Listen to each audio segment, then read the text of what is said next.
Last turn पर हम लोगों ने लिंक रिएक्शन कंप्लीट कर लिया था। लिंक रिएक्शन का दूसरा नाम होता है गेटवे रिएक्शन, या इसी को बोला था ऑक्सीडेटिव डिकार्बोक्सिलेशन, क्योंकि यहाँ पे ऑक्सीडेशन किसका होता है? पायरुविक एसिड का। डिकार्बोक्सिलेशन भी किसका होता है? पायरुविक एसिड का। ये जो पायरुविक एसिड होता है यहाँ से रिलीज होता है एक CO2, तभी तो बोला है डिकार्बोक्सिलेशन। तो यहाँ पे मुझे बता दो कि एक ग्लूकोज के लिए लिंक रिएक्शन एक बार या दो बार? दो बार चलता है। तो आगे चल के यहाँ पे एक लिंक रिएक्शन में अगर बात करते हैं एक CO2 निकलता है, जबकि दो लिंक रिएक्शन में दो CO2 निकलेंगे और दो ही NaDH2 का फॉर्मेशन होता है। बोलो क्लियर है? यहाँ पे जो प्रोडक्ट हम लोगों ने बनाया है उसका नाम है एसिटाइल कोएंजाइम ए। ये एसिटाइल कोएंजाइम ए आगे चल के एंटर करता है क्रेब्स साइकिल में। कहां पे एंटर करेगा? क्रेब्स साइकिल में। तो ध्यान से देखें, यहां पे हम लोग बात करने जा रहे हैं क्रेब्स साइकिल की। अगली जो साइकिल है नाम है क्रेब्स साइकिल। क्रेब्स साइकिल को ही बोला जाता है सिट्रिक एसिड साइकिल। सबसे पहला कंपाउंड जो यहां पे बनेगा उसका नाम है सिट्रिक एसिड। तो साइकिल का नाम सिट्रिक एसिड साइकिल बोला जाएगा। ये जो सिट्रिक एसिड होता है इसमें 3 कार्बोक्सिलिक एसिड होते हैं, तो नाम पड़ गया है TCA, try carboxylic acid cycle. हम लोगों ने एक साइकिल पढ़ी थी जिसका नाम था DCA। DCA याद है? DCA का मतलब था डाई कार्बोक्सिलिक एसिड। किस साइकिल को बोला था? C4 को। ये क्या है? TCA, try carboxylic acid cycle. Try carboxylic acid cycle. तो यहां पे सबसे पहला कार्बन कंपाउंड का नाम है सिट्रिक एसिड, जिसमें 3 कार्बोक्सिलिक एसिड है, नाम पड़ गया है try carboxylic acid cycle. Discover किया था साइंटिस्ट ने जिनका नाम था हैंस क्रेब। तो साइंटिस्ट के नाम पे ही इसे बोला जाता है क्रेब्स साइकिल। तो हैंस क्रेब्स ये साइंटिस्ट का नाम है, इन्हीं के नाम पे साइकिल का नाम दे दिया गया है क्रेब्स साइकिल। आपको याद है ग्लाइकोलिसिस में टोटल स्टेप कितने थे? 10 स्टेप होते हैं। क्रेब्स साइकिल में भी टोटल 10 स्टेप प्रोसेस है। तो ये भी है 10 स्टेप प्रोसेस, और इन दोनों प्रोसेस को लिंक करने का काम करता है लिंक रिएक्शन, तभी उसका नाम पड़ा था लिंक रिएक्शन बोला जाता है। या फिर वो जो रिएक्शन था वो गेटवे था, कहां आने के लिए? क्रेब्स साइकिल में आने के लिए, इसीलिए नाम पड़ गया था गेटवे रिएक्शन बोला जाता है। देखो यहाँ पे जो 10 स्टेप प्रोसेस है, इस 10 स्टेप प्रोसेस में क्या क्या इंटरमीडिएट्स बनते हैं उनके नाम हमें याद करने हैं। तो उनके नाम याद करने के लिए यहाँ पे जो पहला वर्ड है उनके नाम का वो याद करेंगे। सबसे पहले यहां बनता है सिट्रिक एसिड, यहां बोलते हैं सिट्रेट, उसका पहला वर्ड C। फिर आगे याद करेंगे सिस, IO alpha S² FMO।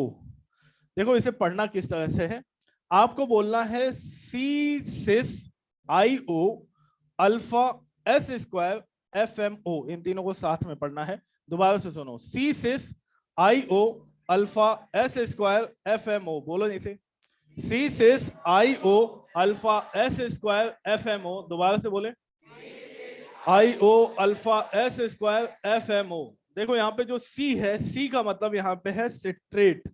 Citrate यहाँ इसी को बोलेंगे सिट्रिक एसिड। तो पहला कार्बन कंपाउंड का नाम क्या है? सिट्रेट। तो यहाँ सबसे पहले बना सिट्रेट। फिर बनता है सिस एकोनिटेट, सिस एकोनिटेट का फॉर्मेशन होगा। फिर बनेगा आइसोसिट्रेट, आइसोसिट्रेट। फिर बनता है ऑक्जेलोसक्सिनेट का फॉर्मेशन होगा। फिर है alpha keto glutarate, alpha keto glutarate का फॉर्मेशन होता है। अब S² से यहां पे दो चीजें हैं। पहले S का मतलब है सक्सिनाइल कोएंजाइम A, और दूसरा जो S होता है इसका मतलब होता है सक्सिनेट या सक्सिनिक एसिड बोला जाता है। F का मतलब है फ्यूमरेट,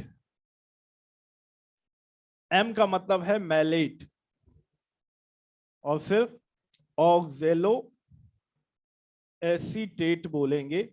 ऑक्जेलो एसीटेट या ऑक्जेलो एसिटिक एसिड भी बोला जा सकता है। तो ये सबसे लास्ट में ऑक्जेलो एसीटेट। तो यहाँ पे इस तरह से हमें इंटरमीडिएट के नाम याद करने हैं, C cis I O alpha S square FMO। अब जो क्वेश्चन पूछे जाते हैं वो ये पूछे जाते हैं कि इस प्रोसेस में कहां कहां पे CO2 रिलीज होगा, इस प्रोसेस में कहां पे NADH2 बनता है, कहां पे FADH2 बनता है, कहां पे GTP बनता है। आप जाओ जहां पे हम लोगों ने एक बड़ा सा डायग्राम बनाया था रेस्पिरेशन के पहले लेक्चर में, देखो उसमें आप मुझे ये बताओ कि इस साइकिल में, क्रेब्स साइकिल में कितने CO2 रिलीज हो रहे हैं? 4। एक ग्लूकोज के लिए साइकिल एक बार होगा या 2 बार? 2 बार होगा। लेकिन हम लोग ये साइकिल एक बार करा के देखेंगे, उसी का सब कुछ क्या करना है, डबल, तो 2 बार साइकिल हो जाएगा। बताओ कितने जीटीपी बने हैं, कितने NADH2? 6। और कितने FADH2? मतलब ये जितने भी कंपाउंड बनते हैं ये कहां पे किस स्टेप में बनते हैं, क्वेश्चन ये पूछा जाता है। तो ये किस तरह से हमें करना है देखें। यहाँ पे सबसे पहला जो नीट में क्वेश्चन पूछा गया है वो ये क्वेश्चन पूछा गया है कि यहाँ पे जितने भी कार्बन कंपाउंड होते हैं उनमें से एकमात्र ऐसा कार्बन कंपाउंड होता है जिसमें होते हैं 5 कार्बन। कितने हैं? रिमेनिंग यहाँ पे जितने भी दिखाई दे रहे हैं आपको इंटरमीडिएट, इन सब में अलग अलग कार्बन है। यहाँ पे 5 कार्बन तो केवल कहां पे मिलेंगे आपको? अल्फा कीटो ग्लूटारेट में। कहां मिलेंगे? इससे पहले जितने कंपाउंड यहाँ पे लिखे हुए हैं इन सब में होते हैं 6 कार्बन। कितने हैं? जबकि इसके नीचे जो भी लिखे हुए हैं इनमें होते हैं 4 कार्बन। कितने हैं? मतलब only 5 carbon compound in Krebs cycle is alpha keto glutarate. बोलो ये बात समझ में आ रही है? अगली बात, यहाँ पे हमें ये बात समझ में आती है, इसके पहले सब 6 थे, इसके बाद में 4 हैं, मतलब इसके पहले एक CO2 निकला है। कौन निकला है? तो आपसे क्वेश्चन पूछा जाएगा कि यहाँ पे इसके बाद में भी एक क्या निकला है? CO2। तभी तो इसके बाद में सब क्या हो गए? 4 कार्बन कंपाउंड। तो ओनली 5 कार्बन कंपाउंड यही है।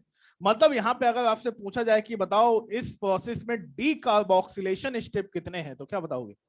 डीकार्बोक्सिलेशन का मतलब जहां से CO2 निकलता है। CO2 कहां से निकलेगा? एक अल्फा से पहले, एक अल्फा के। तो यहाँ पे इस बात को याद रखना है कि CO2 कहां कहां से निकलता है, एक अल्फा से पहले निकलेगा, एक अल्फा के बाद। इस प्रोसेस में हमने ये भी पढ़ा है कि यहाँ GTP बनता है। ये जो GTP बनेगा ये S स्क्वायर के बीच में बनता है, मतलब सक्सिनाइल कोएंजाइम है और सक्सिनेट के बीच में क्या बनेगा? GTP का फुल फॉर्म बोलो क्या याद? Guanine triphosphate. तो दोनों के बीच में बनता है GTP। तो यहाँ पे इस तरह से GTP की बात कर ली। अब यहाँ पे अगला क्वेश्चन ये पूछा जाएगा कि बताइए इस प्रोसेस में कहां कहां पे NADH2 बनता है, कहां कहां पे FADH2 बनता है। तो ध्यान से सुनना, यहाँ पे इसके लिए हमें याद करना है I अल्फा S M। क्या याद करना है? I alpha S M। I alpha S और सबसे लास्ट में M। I के बाद मतलब आइसोसिट्रेट के बाद बनेगा NADH2। अल्फा के बाद बनेगा NADH2। इसके बाद क्या बनेगा? NADH2। अल्फा के बाद भी क्या बनेगा? NADH2। S के बाद क्या बनेगा? FADH2। इसके बाद NADH2 नहीं, इसके बाद क्या है? FAD। सक्सिनेट के बाद बनता है FADH2 और मैलेट सबसे लास्ट में, इसके बाद भी बनेगा NADH2।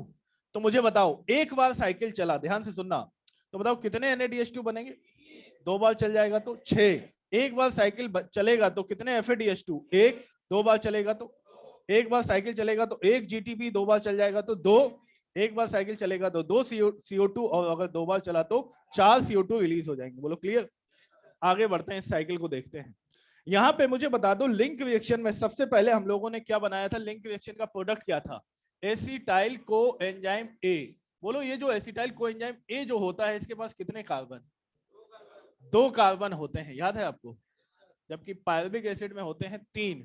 इसके पास है 2 कार्बन, क्योंकि इसमें लिंक रिएक्शन में एक CO2 के फॉर्म में यहाँ पे कार्बन रिलीज हो जाता है, इसीलिए इसके पास कितने कार्बन है? 2।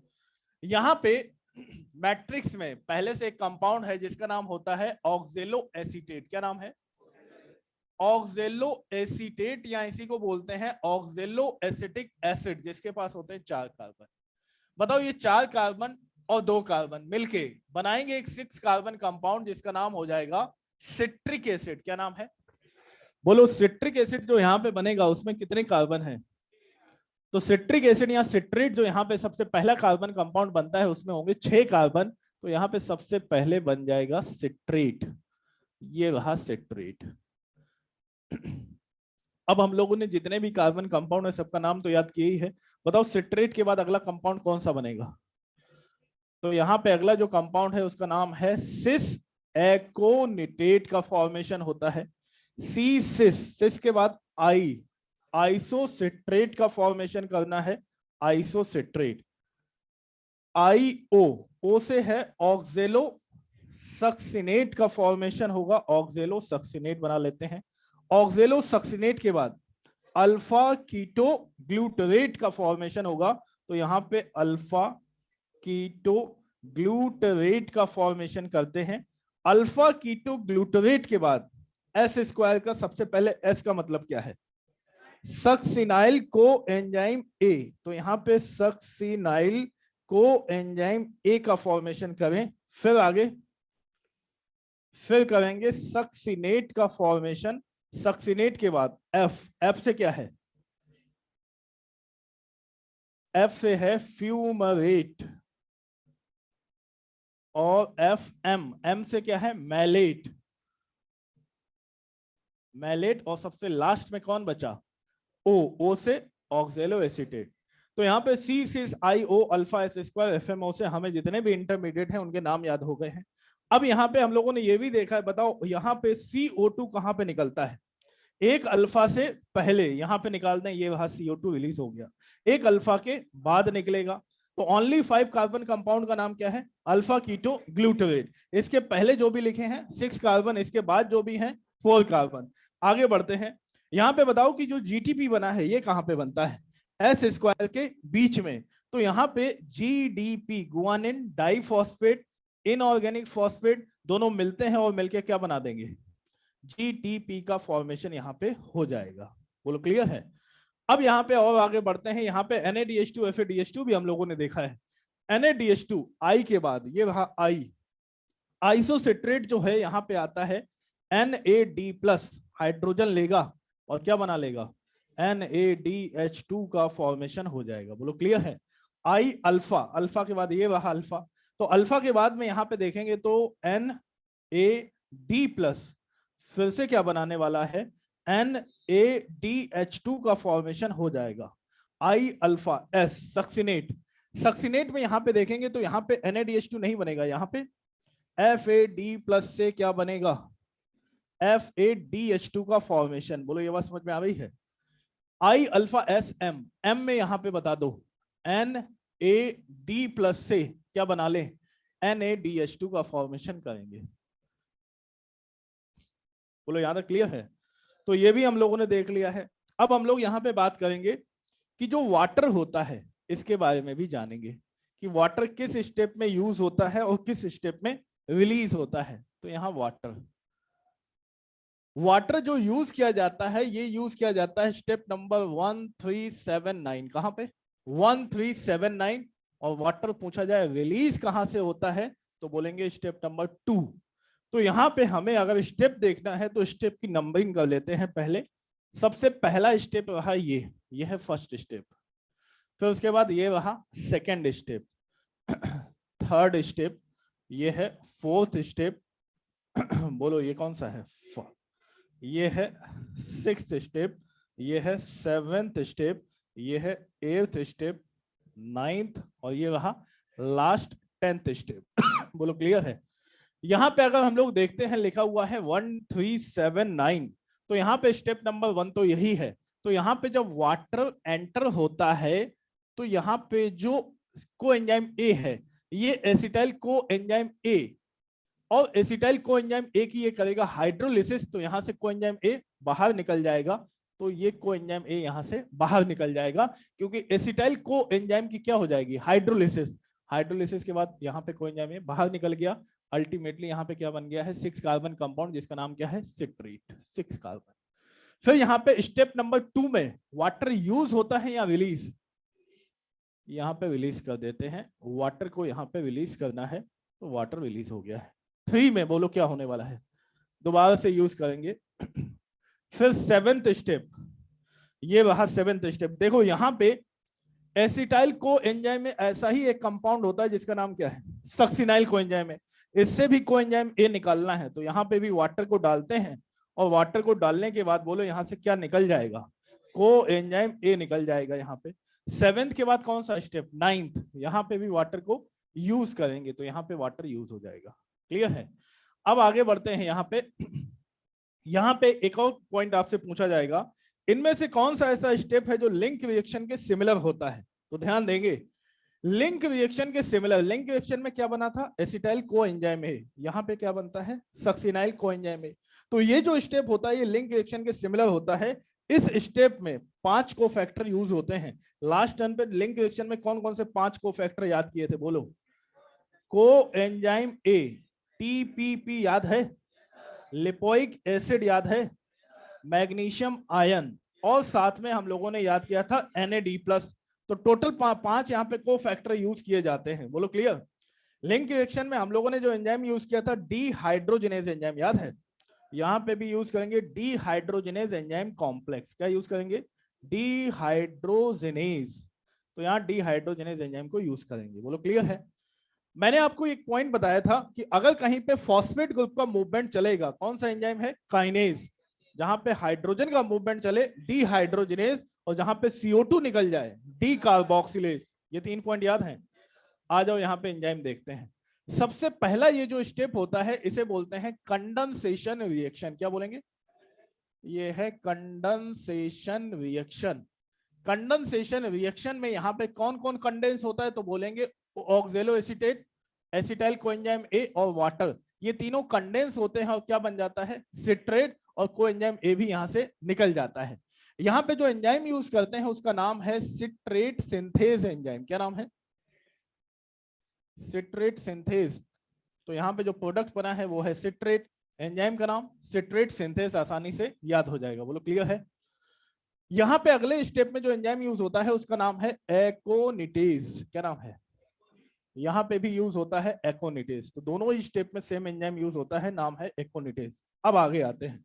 यहाँ पे हाइड्रोजन का मूवमेंट चल रहा है, बोलो एंजाइम का नाम, डीहाइड्रोजिनेज। क्या नाम है, तो ये है डीहाइड्रोजिनेज एंजाइम, यहाँ पे यूज हो जाएगा। CO2 निकलेगा, बोलो डी कार्बोक्सिलेज एंजाइम। ये है डी कार्बोक्सिलेज एंजाइम। आगे बढ़ते हैं। यहाँ तो यूज हो गया डीहाइड्रोजिनेज, यहाँ फॉस्फेट ग्रुप का मूवमेंट चलेगा, बोलो कौन सा एंजाइम, काइनेज, और इसका पूरा नाम होता है थायोकाइनेज। क्या नाम है, तो यहाँ पे थायोकाइनेज एंजाइम है। यहाँ पे जो एंजाइम है हाइड्रोजन का मूवमेंट चलता है तो डीहाइड्रोजिनेज, और इसका पूरा नाम होता है succinate dehydrogenase enzyme, succinate dehydrogenase enzyme. Fumarate है, एंजाइम का नाम है फ्यूमरेज। फिर उसके बाद हाइड्रोजन का मूवमेंट, बोलो एंजाइम का नाम, डीहाइड्रोजिनेज एंजाइम। तो एंजाइम भी यहाँ पे हमें इस तरह से सारे ज्ञात हो जाएंगे।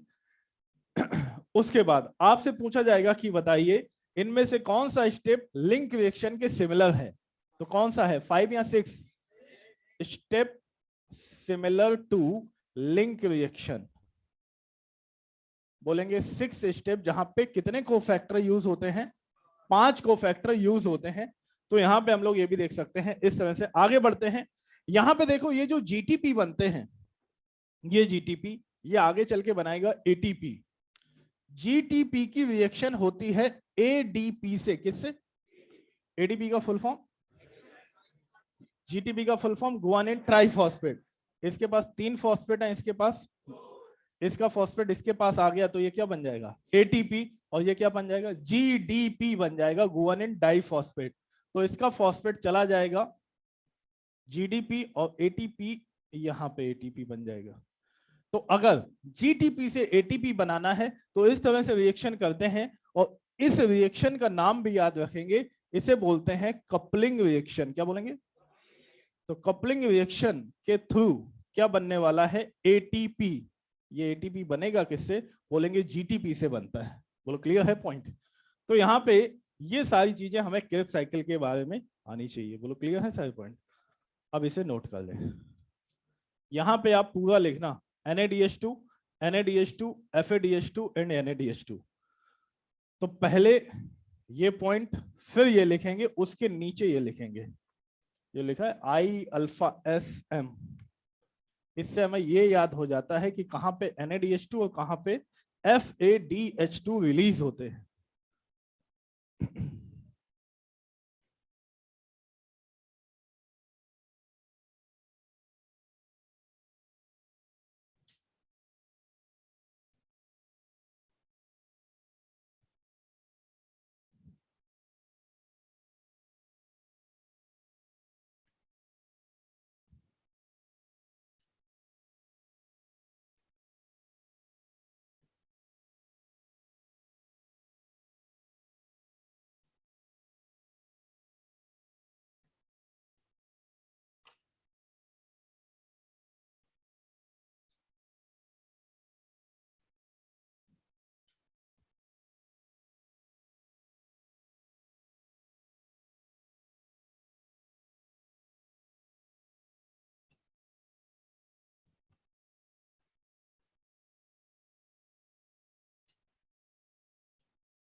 हाँ, पायरुविक एसिड दो बनते हैं, आगे चल के वो दो पायरुविक एसिड दो एसिटाइल कोएंजाइम ए बनाएंगे। तो ये तो हम लोगों ने एक एसिटाइल कोएंजाइम ए को लेके रिएक्शन को समझा है। एसिटाइल कोएंजाइम कितने हैं? दो। तो एक ग्लूकोज के लिए ये साइकिल दो बार चलेगा। क्या चीज? को एंजाइम ए जो रिलीज होता है वो दोबारा से यहीं पे काम आ जाएगा। ये को एंजाइम ए यहां से निकला तो यहाँ यूज हो जाएगा, और वो वाला दोबारा से देखो वहां पे निकल के दोबारा से लिंक रिएक्शन में यूज करेंगे। लिंक रिएक्शन में देखो कोई एंजाइम ए यूज किया है क्या? किया है ना, तो वो यहीं से आएगा पहले स्टेप से।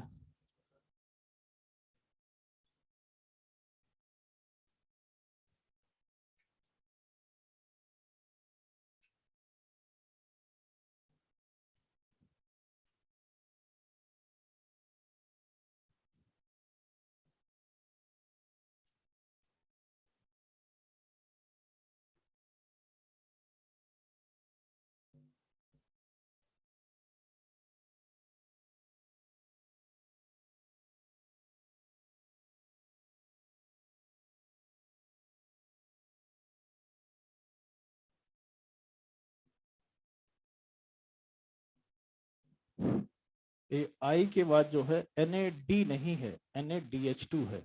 NADH2 करो, NADH2 निकलेगा I अल्फा। S के बाद FADH2 है।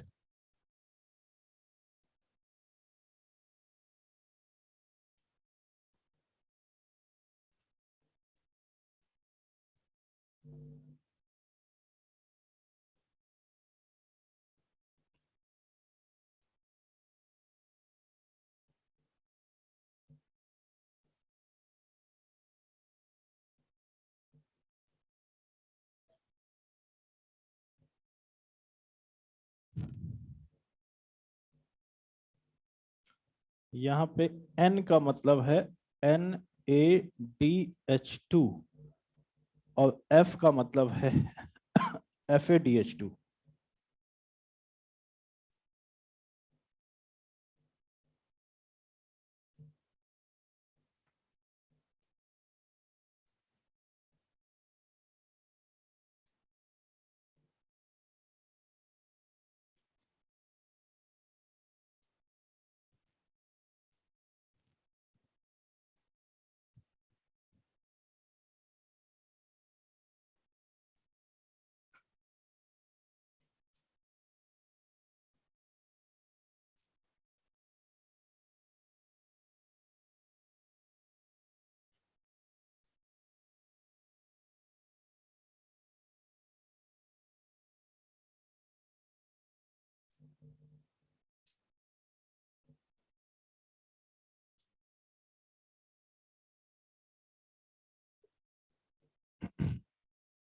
हाँ, सक्सिनेट के बाद है ये वहाँ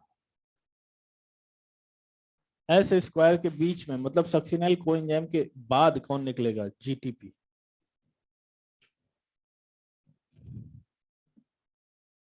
एक ही बार लिखो, कंफ्यूज हो जाओगे।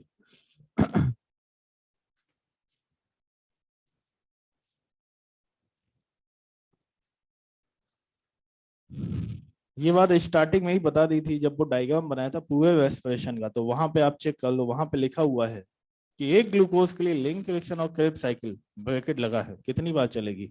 2 बार। तो वहीं पे हम लोगों ने नोट कर ली है ये बात।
जगह कम है तो अगले पेज पे बनाओ, यहाँ पे आएगा नहीं, छोड़ दो पेज ये।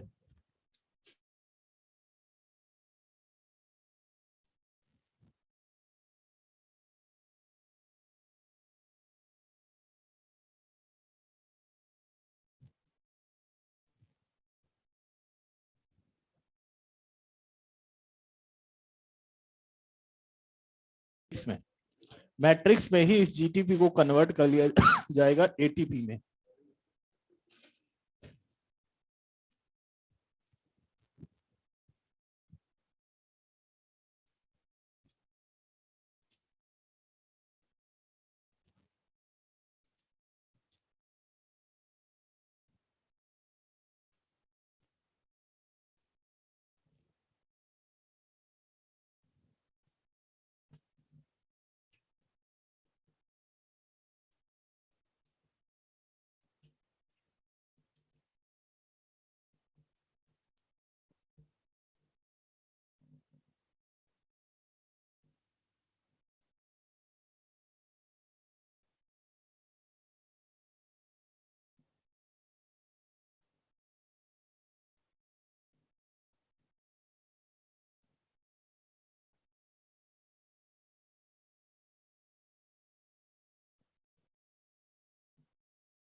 ये सभी ने नोट किया यहां तक?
हाँ, डी कार्बोक्सिलेज यहाँ पे जो है ये है डी हाइड्रोजनेज एंजाइम कॉम्प्लेक्स। ये कॉम्प्लेक्स है, मतलब इसके पास ही है डी कार्बोक्सिलेज एंजाइम। दोनों को मिला के नाम है डी हाइड्रोजनेज एंजाइम कॉम्प्लेक्स है ये।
यूज करता है ये एंजाइम जो है डिहाइड्रोजनेज एंजाइम कॉम्प्लेक्स, यहाँ पे इन सारे को फैक्टर को यूज करता है, जैसा कि लिंक रिएक्शन में करता था।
क्या हो गया?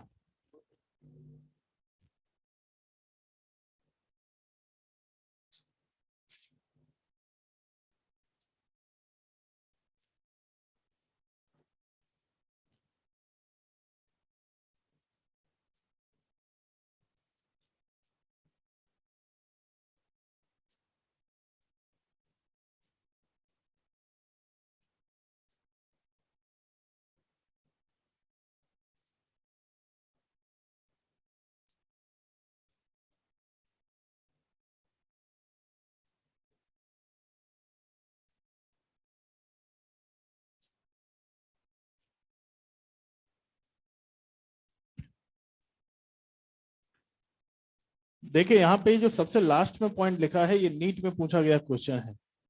यहाँ पे ये जो साइकिल है बताओ ये साइकिल कहाँ पे चलता है? मैट्रिक्स, माइटोकॉन्ड्रिया के मैट्रिक्स में, मतलब सारे एंजाइम आपको कहाँ मिलेंगे? माइटोकॉन्ड्रिया के मैट्रिक्स में। लेकिन इनमें से एक ऐसा एंजाइम होता है जिसका नाम है सक्सिनेट डिहाइड्रोजनेज। कहाँ पे यूज हो रहा है? स्टेप नंबर 8 पे देखो आप। ये जो एंजाइम होता है ये एंजाइम आपको मैट्रिक्स में ना मिलके कहाँ मिलेगा? इनर मेम्ब्रेन ऑफ माइटोकॉन्ड्रिया में मिलता है। बोलो क्लियर है? तो यहाँ पे इस एंजाइम को अलग से याद रखना है कि ये एंजाइम आपको मैट्रिक्स में ना मिलके कहाँ मिलेगा? Inner membrane of mitochondria. तो ये क्वेश्चन पूछा गया था ऐसा कौन सा एंजाइम है क्रेब्स साइकिल का जो इनर मेम्ब्रेन पे मिलता है? तो ये एंजाइम इंपॉर्टेंट है, सक्सिनेट डिहाइड्रोजनेज।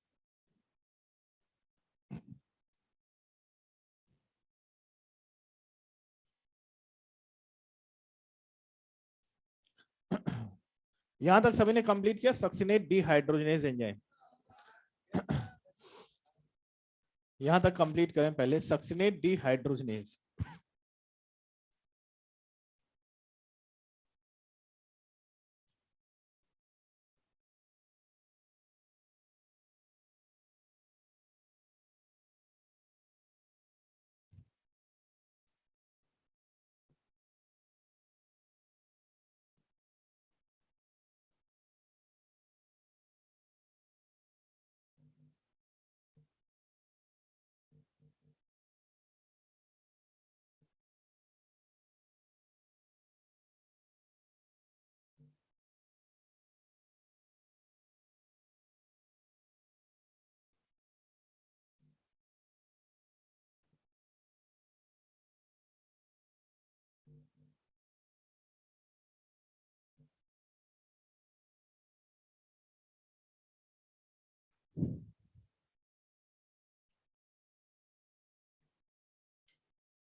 अभी इसे ना लिखें।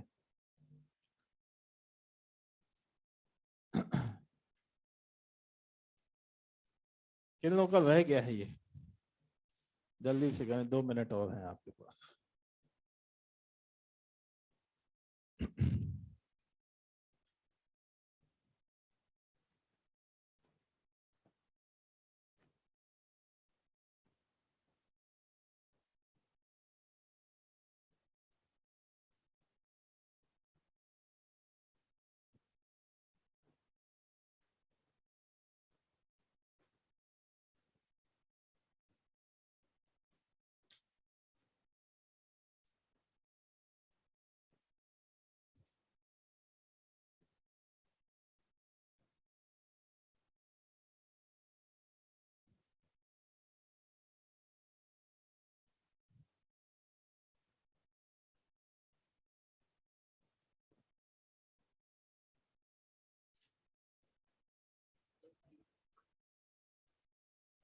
कौन सा? हाँ, यहाँ पे हम लोगों ने ये बात की है कि ये जो स्टेप है ये किसके सिमिलर है? Link reaction. लिंक रिएक्शन में जो भी कोफैक्टर यूज किए थे वो सारे यहाँ पे यूज करने हैं, जिनके नाम थे coenzyme A, TPP thiamine pyrophosphate, LA का मतलब लिपोइक एसिड, और मैग्नीशियम आयन। तो ये सारे कोफैक्टर यहाँ यूज होंगे। और एंजाइम का पूरा नाम क्या है? डिहाइड्रोजनेज एंजाइम कॉम्प्लेक्स, जो एंजाइम लिंक रिएक्शन में यूज हुआ था। तो लिंक रिएक्शन में उसे बोल देते थे पायरुवेट डिहाइड्रोजनेज एंजाइम कॉम्प्लेक्स। यहाँ पे केवल क्या बोलेंगे? Dehydrogenase enzyme complex. हाँ, नाम याद कर लें।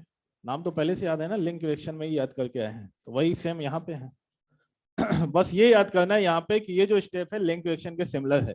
लिंक रिएक्शन में एसिटाइल कोएंजाइम ए बनाया था, यहाँ पे सक्सिनाइल कोएंजाइम ए बनेगा। अब देखें यहाँ पे हम लोग बात करने जा रहे हैं रेस्पिरेटरी वैलेंस शीट। इसमें से कई सारे क्वेश्चन पूछे जाते हैं। रेस्पिरेटरी वैलेंस शीट मतलब glycolysis, link reaction, Krebs cycle में एटीपी के बारे में क्वेश्चन आपसे पूछे जाएंगे कि कहां पे कितने एटीपी का नेट गेन होता है, कहां पे टोटल एटीपी कितने बनते हैं। तो क्या क्वेश्चन बनेगा, सारे लोग ध्यान से सुने। 2 मिनट के लिए अभी लिखना बंद करें सारे लोग। देखो यहाँ पे रेस्पिरेटरी बैलेंस शीट में हम लोग अभी तक जो प्रोसेस पढ़ चुके हैं नाम है glycolysis, link reaction, Krebs cycle. Glycolysis में हम लोगों ने याद किया था स्टेप नंबर 1, 3, 6, 7, 10। याद है आपको? 1, 3 में क्या किया था? एटीपी को यूज कर लिया था, -2 एटीपी। स्टेप नंबर 7th और 10th में हम लोगों ने एटीपी का फॉर्मेशन किया था, कितने एटीपी बनाए थे? 4। और स्टेप नंबर 6 में 2 NADH2 का फॉर्मेशन हुआ था। ये NADH2 भी आगे चल के क्या करेंगे? एटीपी ही बनाते हैं। अगर ये मैलेट एस्पार्टेट शटल चलाएगा तो फिर 2 NADH2 से कितने एटीपी बन जाएंगे? 6 एटीपी का फॉर्मेशन होता है, जबकि ग्लिसरॉल फॉस्फेट शटल चला तो 4 एटीपी का फॉर्मेशन होता है। वो लोग पहले भी ये हम लोग पढ़ चुके हैं। तो यहाँ पे ये रहा ग्लिसरॉल फॉस्फेट शटल, यहाँ पे है मैलेट एस्पार्टेट। बोलो, जिन सेल के अंदर मैलेट एस्पार्टेट शटल चलेगा तो वहां टोटल एटीपी कितने बनेंगे? 6 और 4 10, टोटल 10 बनेंगे। लेकिन पूछा जाए नेट गेन कितने का होगा? तब 8 एटीपी का है नेट गेन। लेकिन जिसमें ग्लिसरॉल फॉस्फेट शटल चलेगा टोटल है 8, टोटल कितने बनेंगे? 8। लेकिन नेट गेन पूछा जाए तो -2 कर देगा, क्या हो जाएगा? यहाँ पे 6 एटीपी का यहाँ पे है गेन है। तो यहाँ पे आपसे अगर क्वेश्चन पूछा जाएगा कि ग्लाइकोलिसिस में कितने एटीपी का नेट गेन होता है तो क्या बताओगे? 8 या 6 एटीपी का नेट गेन यहाँ पे होता है। बोलो क्लियर है? आगे बढ़ जाते हैं। यहाँ पे लिंक रिएक्शन। लिंक रिएक्शन हम लोगों ने पढ़ा है कि एक ग्लूकोज के लिए लिंक रिएक्शन एक बार या 2 बार? 2 बार होता है। और क्रेब्स साइकिल भी, क्योंकि 2 पायरुविक एसिड होते हैं तो लिंक रिएक्शन 2 बार चलाएंगे। बोलो क्लियर? यहाँ पे लिंक रिएक्शन जब 2 बार होगा कितने NADH2 बनेंगे? 2 NADH2 बनते हैं और 2 CO2 यहाँ से रिलीज हो जाते हैं।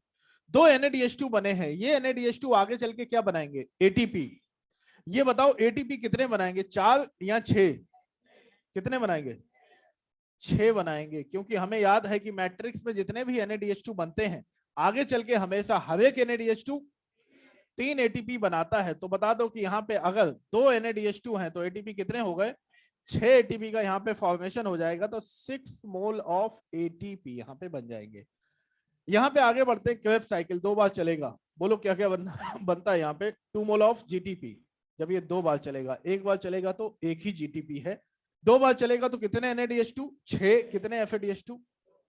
अब बताओ हर एक GTP कितना ATP बना रहा है?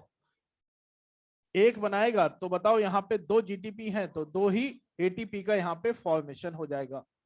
हर एक NADH2 कितने ATP? 3, तो 6 NADH2 18 ATP का यहाँ पे फॉर्मेशन करेंगे। हर एक FADH2 कितने ATP? 2 ATP, तो 2 से 4 ATP का यहाँ पे फॉर्मेशन हो गया है। तो यहाँ पे कैलकुलेट करो कितना है? 24 ATP का यहाँ पे क्या हो गया है? गेन। कहाँ पे? क्रेब्स साइकिल में। तो क्रेब्स साइकिल में नेट गेन आ जाएगा 18 और 2 20 प्लस 4 24 ATP का यहाँ पे है गेन। अब यहाँ पे अगर हम लोग देखते हैं तो यहाँ पे मैट्रिक्स में अगर हमसे पूछा जाएगा कि मैट्रिक्स में ATP का गेन कितना हुआ है, ये क्वेश्चन पूछा जाता है, तो क्या बताओगे? दोनों को जोड़ दो, कितना आएगा? 30 ATP का गेन होगा मैट्रिक्स में, क्योंकि लिंक रिएक्शन हो चाहे क्रेब्स साइकिल हो, दोनों ही कहां पे परफॉर्म होते हैं? मैट्रिक्स में। तो जब एनसीईआरटी आप पढ़ोगे, एनसीईआरटी में क्रेब्स साइकिल की रिएक्शन लिखी है, वो जो रिएक्शन है वो लिंक रिएक्शन क्रेब्स साइकिल दोनों को मिला के लिखी गई है। बोलो क्लियर है? तो लिंक रिएक्शन क्रेब्स साइकिल दोनों ही कहां पे चलते हैं? मैट्रिक्स में। इसलिए दोनों को मिला के अगर बात करेंगे तो यहाँ पे कितने एटीपी का गेन होगा? 30। आगे बढ़ते हैं। यहाँ पे अगर हमसे पूछा जाए ग्लाइकोलिसिस में कि डायरेक्ट एटीपी का गेन कितना होता है, तब क्या बताओगे? तो ये रहे direct gain, direct gain of ATP, ये है डायरेक्ट गेन। जबकि यहां NADH2 से जो आगे चल के एटीपी बनते हैं, इन्हें डायरेक्ट बोले या इनडायरेक्ट? ये है इनडायरेक्ट गेन, या फिर इसी को बोला जाता है वाया ETS, और ये है वाया SLP। SLP का full form substrate level phosphorylation. मतलब हमें ये समझ में आता है कि NADH2 को कहीं पे भी है, NADH2 ये सब NADH2 या FADH2, इन्हें अगर ATP बनाना है तो कहां जाना पड़ेगा? ETS में। तो ये जो ETS में जाएंगे फिर ATP बनाएंगे, मतलब ये सारे ATP जो बनेंगे वो कैसे हैं? इनडायरेक्ट। लेकिन अगर जहां पे प्रोसेस चलती वहीं पे ATP बन गया तो फिर हम लोग क्या बोलेंगे? Direct gain. बोलो क्लियर है? अगर हमसे पूछा जाता है कि यहाँ पे ग्लाइकोलिसिस में डायरेक्ट गेन ऑफ ATP कितना हुआ है? 4, वही बोलेंगे SLP कितना है? 4। अब यहाँ पे यही क्वेश्चन अगर हमसे क्रेब्स साइकिल में पूछा जाए तो फिर आंसर क्या लगाओगे? डायरेक्ट कितने बनते हैं? ये जो 2 ATP यहाँ पे बनेंगे आगे चल के, इसे बोलेंगे डायरेक्ट गेन। डायरेक्ट और इनडायरेक्ट में कोई भी कंफ्यूजन नहीं होना चाहिए। जो ATP NADH2 या FADH2 से बनेगा उसे डायरेक्ट बोलोगे या इनडायरेक्ट? रिमेनिंग जो भी एटीपी है वो क्या है? डायरेक्ट एटीपी गेन है। बोलो ये पॉइंट समझ में आ रहा है? तो यहाँ पे ये हो गया डायरेक्ट, और इनसे जो एटीपी बनेगा वो है इनडायरेक्ट एटीपी गेन। बोलो क्लियर है? अच्छा, अब क्वेश्चन यहाँ पे क्या बनेगा देखें। 24 और 6 कितना हुआ? 30। 38 में 8 जोड़ दो, कितना हुआ? तो 38 या फिर 36 एटीपी का टोटल हमें यहाँ पे गेन होने वाला है। एक ग्लूकोज से या तो 38 मिलेंगे एटीपी या फिर 36। 38 कहां पे मिलेंगे? जहां पे, और जहां पे ग्लिसरॉल फॉस्फेट है वहां पे 36। बोले पॉइंट क्लियर है? अब क्वेश्चन क्या पूछा जाएगा, ये सीट तो हमें याद हो जाती है, लेकिन क्वेश्चन देखो क्या पूछा जाएगा। क्वेश्चन आपसे ये पूछा जाएगा कि बताइए, अगर क्वेश्चन पूछा जाए एक ग्लूकोज के लिए, ध्यान से सुनना, एक ग्लूकोज के लिए क्रेब साइकिल में डायरेक्ट गेन ऑफ एटीपी कितना? तो आंसर है 2। अब मान लो क्वेश्चन में कुछ नहीं लिखा है, ग्लूकोज वगैरह नहीं लिखा है, क्वेश्चन में यह बोला गया है क्रेब साइकिल में, एक क्रेब साइकिल में, या डायरेक्ट लिखा है क्रेब साइकिल में डायरेक्ट गेन ऑफ एटीपी कितना होता है, तब आंसर क्या लगाओगे? तो 1 2 4 क्या लगाओगे? 4 कैसे?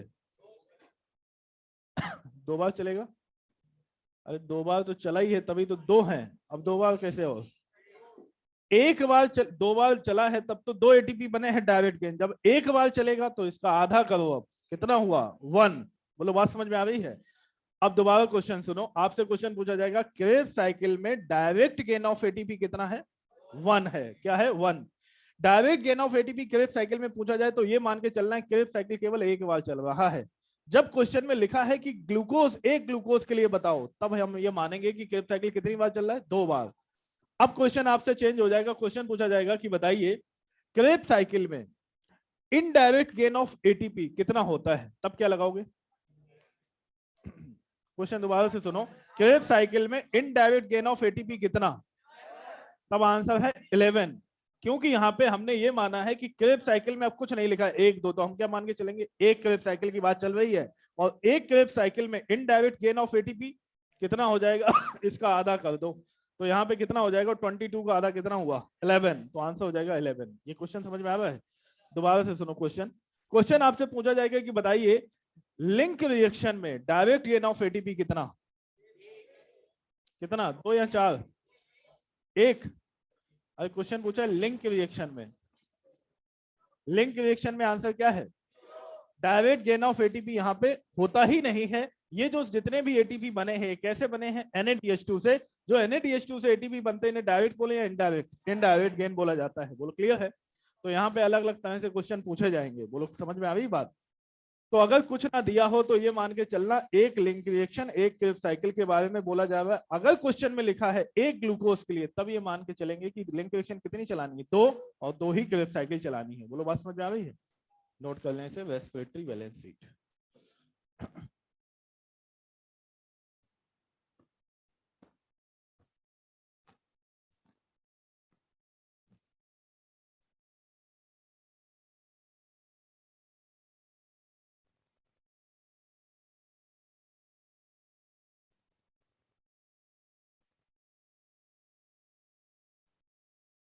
ये साइकिल कंप्लीट है सभी का?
डायरेक्ट नेट गेन जब पूछा जाए, डायरेक्ट नेट गेन, तो आंसर लगाना है 2।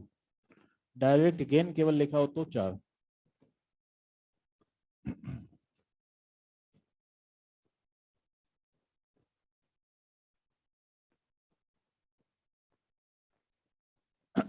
पूरा जब एटीपी हम लोगों ने कैलकुलेट किया, glycolysis, link reaction, Krebs cycle, तो लिंक और क्रेब में मिला दो, कितना हुआ 30। अब 30 में अगर हम लोग 8 जोड़ दें ग्लाइकोलिसिस के, क्या हो जाएगा 38। और अगर 6 जोड़ें तो क्या हो जाएगा 36। तो ओवरऑल एक ग्लूकोज हम लोग लेके चलते हैं, हमें या तो 38 एटीपी मिलेंगे या 36। 38 कब मिलेंगे, जब कौन सा शटल चलेगा, मैलेट एस्पार्टेट। 36 कब मिलेंगे, जब ग्लिसरॉल फॉस्फेट शटल चलेगा। तो एम ए जो लिखा है, एम ए का मतलब मैलेट एस्पार्टेट, जीपी का मतलब है ग्लिसरॉल फॉस्फेट शटल के नाम है।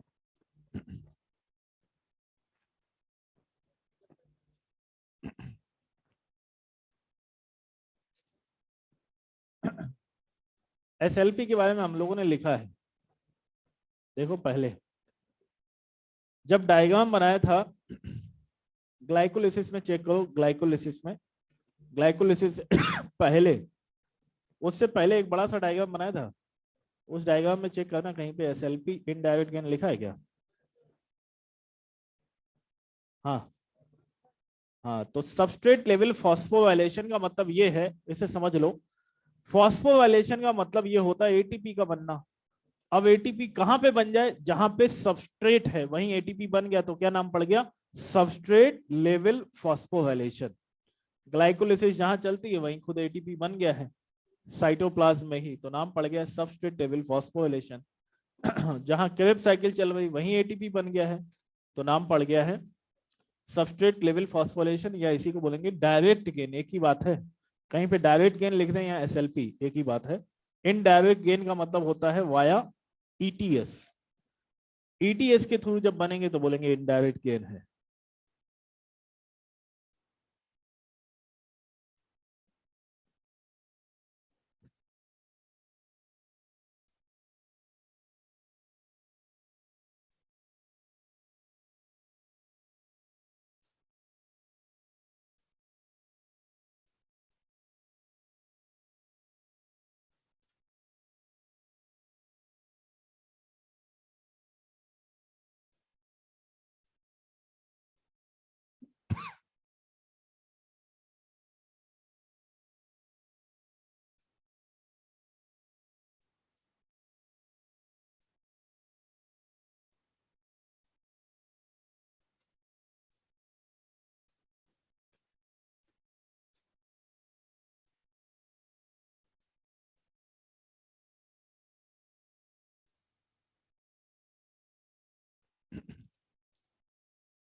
देखें उसके आगे लिखे हुए एजम्पशंस।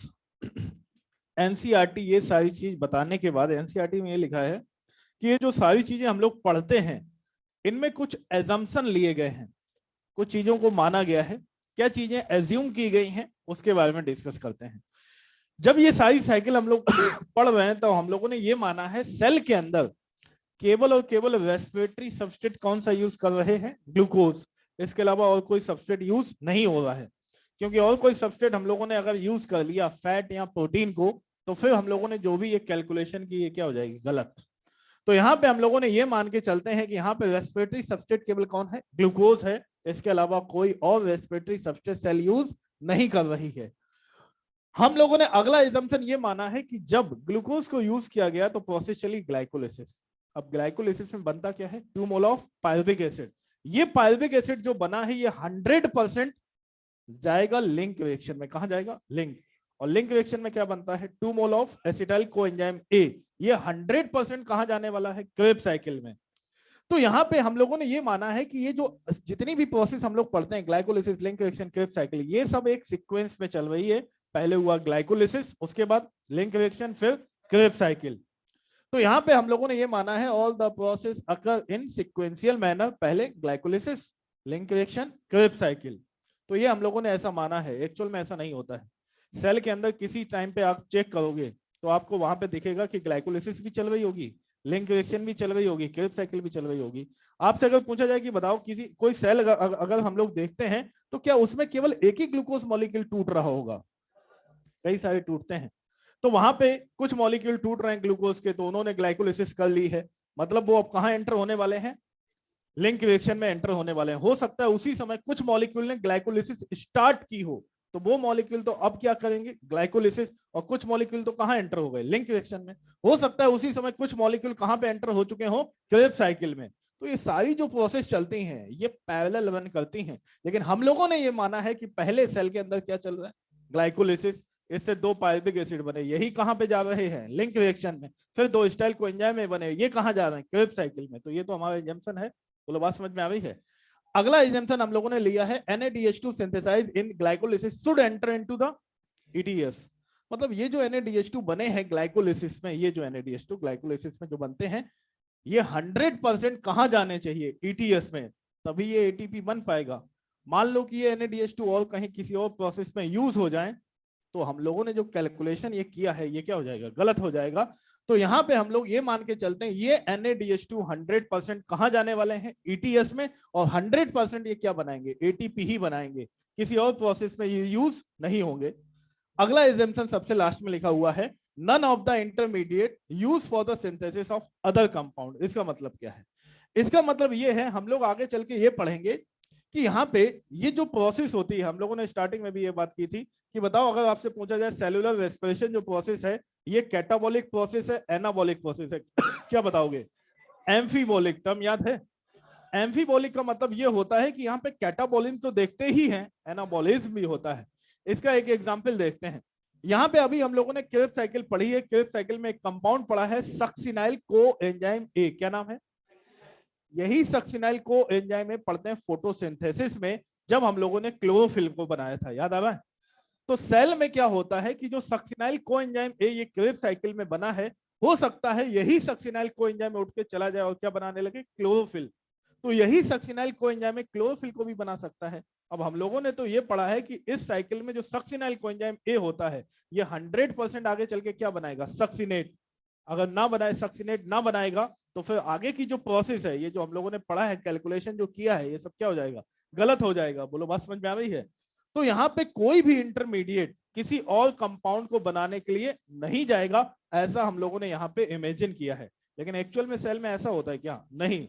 सेल में तो ये होता है कि कहीं पे किसी भी कंपाउंड की रिक्वायरमेंट होती है तो वो उठ के वहां पे यूज हो जाता है, क्योंकि ये सारी प्रोसेस सेल के अंदर एक साथ चलती हैं, पैरेलली रन करती हैं। तो लास्ट में सबसे पॉइंट लिखा हुआ है, all the process run parallelly. जबकि हम लोग तो क्या पढ़ रहे हैं? ये प्रोसेस क्या होती है? एक दूसरे के सीक्वेंस में, पहले हुआ ग्लाइकोलिसिस, फिर लिंक रिएक्शन, फिर क्रेब्स साइकिल।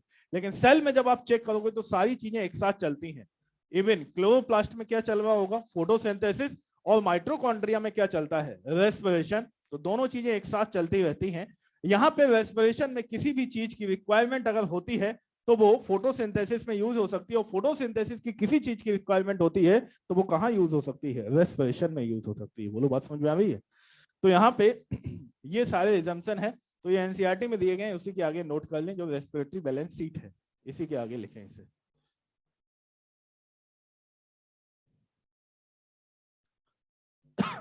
सक्सिनाइल को एंजाइम ए में कितने कार्बन थे? 6 कार्बन, 5 कार्बन या 4? 4 कार्बन होते हैं। क्रेब्स साइकिल का एकमात्र कंपाउंड जिसमें 5 कार्बन होते हैं उसका नाम था अल्फा कीटो ग्लूटारेट। उसके बाद जो भी है सब में 4। आप ये सोचो, सक्सिनाइल कोएंजाइम ए में तो 4 ही कार्बन है, लेकिन आगे चल के ये बना देगा क्लोरोफिल, जिसमें एक मॉलिक्यूल में कितने कार्बन होते हैं? 55। C55H72O5N4Mg। तो यहाँ पे 4 कार्बन कंपाउंड वाले मॉलिक्यूल ने 55 कार्बन कंपाउंड को बनाया है। तो ये प्रोसेस कैटाबॉलिक या एनाबॉलिक? एनाबॉलिक है। तो यहाँ पे कैटाबॉलिन तो दिखता ही है, लेकिन बीच बीच में इंटरमीडिएट जो होते हैं ये डिफरेंट डिफरेंट कंपाउंड को बनाते हैं, तो यहाँ एनाबॉलिक प्रोसेस भी साथ में चलता है। इसीलिए रेस्पिरेशन को क्या बोला है? Amphibolic process. क्लियर है?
सभी ने कंप्लीट किया? देखिए हम लोगों ने जो पढ़ा है एक बार रिवाइज करेंगे। हम लोगों ने आज स्टार्ट किया था क्रेब्स साइकिल। क्रेब्स साइकिल के दो नाम हम लोगों ने याद किए हैं, क्या क्या? सिट्रिक एसिड साइकिल, या इसी को बोलते हैं टीसीए साइकिल। टीसीए का full form try carboxylic acid cycle इसे बोला जाता है। ट्राई कार्बोक्सिलिक एसिड साइकिल क्यों बोला? क्योंकि यहाँ पे जो सिट्रिक एसिड बना है उसमें कितने कार्बोक्सिलिक एसिड हैं? 3। तो साइकिल का नाम ट्राई कार्बोक्सिलिक एसिड साइकिल। बोलो क्लियर है? फिर अगर मैं आपसे पूछता हूं कि बता दें इस साइकिल को किस साइंटिस्ट ने डिस्कवर किया है? हैंस क्रेब ने डिस्कवर किया है। किसने डिस्कवर किया है? हैंस क्रेब ने डिस्कवर किया है। उसके बाद बता दें ये जो साइकिल है इसमें टोटल स्टेप कितने पड़ते हैं? 10 स्टेप प्रोसेस है। तो ग्लाइकोलिसिस में कितने थे? 10। इस प्रोसेस में भी 10, और बीच में जोड़ने का काम किया था लिंक रिएक्शन ने, जिसमें एक स्टेप होता है। बोलो क्लियर है? आगे बढ़ जाते हैं। बता दो इस साइकिल के अगर कंपाउंड के नाम याद करने तरीका क्या बताए?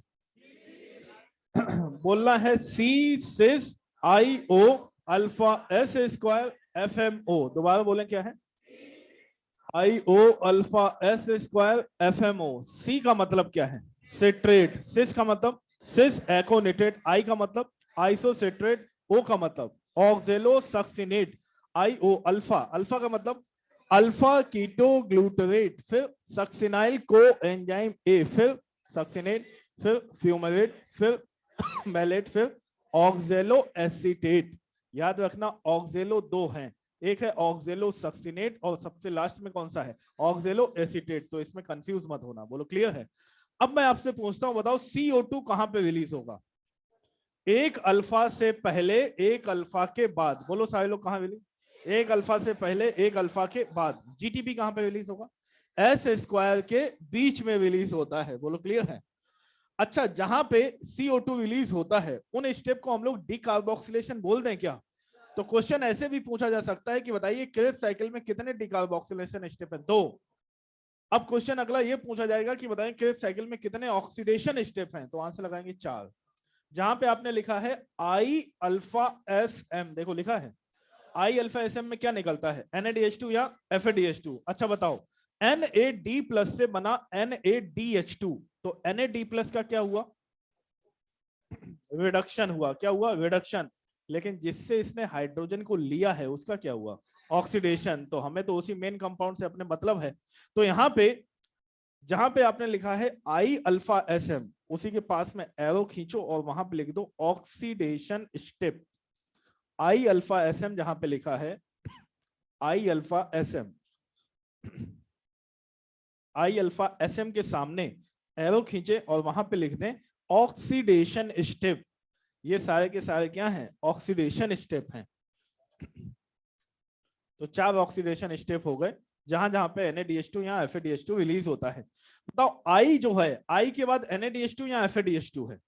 NADH2 रिलीज होता है आई के बाद, अल्फा के बाद, लेकिन S के बाद FADH2, M के बाद NADH2। बोलो ये पॉइंट क्लियर है? अब मैं पूछता हूं आपसे बताएं वाटर कहां कहां पे यूज होता है? 1379। दोबारा बोलो, क्या है? इन स्टेप में वाटर यूज होता है, रिलीज कहां पे होगा? स्टेप नंबर 2 में केवल। बोलो clear? Step which is similar to the link reaction. Step number 6। इस 6 स्टेप में कितने कोफैक्टर यूज करने हैं? 5। कौन कौन से? TPP, lipoic acid, magnesium ion and coenzyme A and NAD+। बोलो ये पॉइंट क्लियर है? तो यहाँ पे 5 कोफैक्टर हम लोग यूज कर लेते हैं। क्लियर? यही स्टेप है जो लिंक रिएक्शन के सिमिलर होता है। अच्छा बताओ जो GTP बना है इसका आगे चल के क्या होगा? ये भी ATP बनाएगा। रिएक्शन का नाम कपलिंग रिएक्शन। बोलो रिएक्शन का नाम क्या है? कपलिंग। तो GTP जो है, हर एक GTP आगे चल के एक ही ATP बनाता है। बोलो क्लियर है? तो हम लोगों ने ये सारी बातें कर ली। अब आगे हम लोग बढ़ जाते हैं। अगली जो प्रोसेस है हम लोगों ने पढ़ी रेस्पिरेटरी वैलेंस शीट। अगर मैं आपसे पूछता हूं रेस्पिरेटरी वैलेंस शीट में ध्यान से देखें और बताएं ग्लाइकोलिसिस में नेट गेन ऑफ ATP कितना बताओगे? 6 या 8 ATP का गेन होता है। बोलो क्लियर? अब मैं आपसे पूछता हूं कि बताओ ग्लाइकोलिसिस में डायरेक्ट गेन ऑफ ATP कितना? 4 ATP। ग्लाइकोलिसिस में इनडायरेक्ट गेन ऑफ ATP कितना? 6 या 4? क्या बोलेंगे? 6 या 4। ग्लाइकोलिसिस में जो भी NADH2 से ATP बने हैं या तो 6 बनेंगे या फिर 4 बनेंगे तो ये कैसे हैं, डायरेक्ट या इनडायरेक्ट? इनडायरेक्ट। बताओ अगर आपसे क्वेश्चन पूछा जाए कि बताएं एसएलपी से, एसएलपी से, एसएलपी का मतलब डायरेक्ट या इनडायरेक्ट? डायरेक्ट। तो डायरेक्ट को ही बोलेंगे एसएलपी और इनडायरेक्ट को क्या बोलते हैं? ईटीएस के थ्रू। तो वाया ईटीएस लिखा हो तो क्या बोलेंगे? इनडायरेक्ट वाले की बात की जा रही है। अब बताओ लिंक रिएक्शन में, ध्यान से देखो लिंक रिएक्शन, लिंक रिएक्शन में डायरेक्ट गेन ऑफ एटीपी कितना, इनडायरेक्ट गेन ऑफ एटीपी? अगर केवल ये लिखा है लिंक रिएक्शन में इनडायरेक्ट गेन ऑफ एटीपी तो आंसर लगाना 3। जब लिखा हो एक ग्लूकोज के लिए इनडायरेक्ट गेन ऑफ एटीपी कितना, तब आंसर क्या लगाना है? 6। बोले पॉइंट क्लियर है। फिर आ जाते हैं क्रेब साइकिल पे। क्रेब साइकिल अगर एक बार चलता है, ध्यान से सुनो, एक बार चलता है तो total net gain of ATP कितना हुआ? कितना हुआ? नेट गेन ऑफ एटीपी कितना हुआ? 12। कितना हुआ? 12। अब 2 बार चलेगा तो 24। अब ये टोटल पूछा गया था, अब पूछा जाएगा डायरेक्ट या इनडायरेक्ट। तो अगर पूछा जाए एक बार साइकिल चलेगा तो डायरेक्ट गेन ऑफ एटीपी 1, और एक ग्लूकोज के लिए डायरेक्ट गेन तो आंसर है 2, और इनडायरेक्ट के लिए पूछा जाए एक बार साइकिल चलेगा तब 11, और एक ग्लूकोज के लिए पूछा जाए तो 22। बोलो ये सारे क्वेश्चन क्लियर है? मैट्रिक्स में टोटल एटीपी कितने बनते हैं? 30 एटीपी यहाँ पे बनेंगे। बोलो क्लियर है? जबकि ग्लाइकोलिसिस में 6 या 8 एटीपी का गेन होता है। सभी को जोड़ देंगे कितना आंसर आ जाएगा? 36 या 38 एटीपी का गेन होता है। बोलो क्लियर है यहाँ तक? यहाँ पे ये सारी प्रोसेस जो हम लोगों ने पढ़ी है एक्चुअल में ऐसे ही होता है क्या सेल में? नहीं, ये तो हम लोगों ने यहाँ पे कुछ एज्यूम की है बातें, तब ये सारी चीजें सही हैं। पहला एजम्पशन हम लोगों ने लिखा हुआ है कि यहाँ पे सेल केवल रेस्पिरेटरी सबस्ट्रेट कौन सा यूज करे? ग्लूकोज ही यूज करेगा, इसके अलावा और कोई सबस्ट्रेट यूज नहीं करेगा। तो अगर कोई और सबस्ट्रेट यूज कर लिया तो ये कैलकुलेशन गलत है। फिर क्लियर है? फिर हम लोगों ने यह बात की है कि जो जितनी भी प्रोसेस यहाँ पे चलती हैं वो सारी पैरेलली रन करती हैं या सारी सीक्वेंस में होती हैं। एक्चुअल में तो पैरेलली रन करती हैं, लेकिन एज्यूम क्या किया है, एक सीक्वेंस में चल रही। पहले क्या होगा? ग्लाइकोलिसिस, फिर लिंक रिएक्शन, फिर क्रेब्स साइकिल। अगला एजम्पशन लिखा हुआ है कि जो भी NADH2 ग्लाइकोलिसिस में बने हैं 100% कहां पहुंचने चाहिए? ETS में। लेकिन एक्चुअल में ऐसा नहीं होता है, ये कहीं और भी यूज हो सकते हैं। जैसे आगे चल के हम लोग पढ़ेंगे कि जब अमीनो एसिड का फॉर्मेशन होता है तो ये NADH2 वहां पे जाके यूज हो जाते हैं। क्लियर है? तो अगर ऐसा कर देते हैं तो ये कैलकुलेशन गलत हो जाएगी। तो हम लोगों ने ये एज्यूम ही कर लिया है कि यहाँ पे NADH2 कहीं नहीं जाएंगे, कहाँ रहेंगे? ETS के अंदर जाने वाले हैं, और आगे चल के 100% क्या बनाएंगे? ATP। लास्ट एजम्पशन हम लोगों ने यहाँ पे किया है कोई भी इंटरमीडिएट इस साइकिल को छोड़ के नहीं जा सकता, इसी साइकिल में रहेगा। अगर यहां से छोड़ के चला गया तो फिर हम लोगों ने जो कैलकुलेशन किया है ये क्या हो जाएगा? गलत हो जाएगा। तो सबसे लास्ट में लिखा हुआ है, जो सही बात है वो लिखी, क्या लिखा हुआ? All the process run parallelly. Actual में तो सेल में यही होता है, जितनी भी प्रोसेस होती है पैरेलल रन करती हैं। जहां भी जिस चीज की रिक्वायरमेंट होती है वहां पे वो जाके यूज हो जाती है। लेकिन ये सारे एजम्पशन हम लोगों ने किए हैं। बोलो क्लियर है सारे पॉइंट? चलें इसके आगे नेक्स्ट।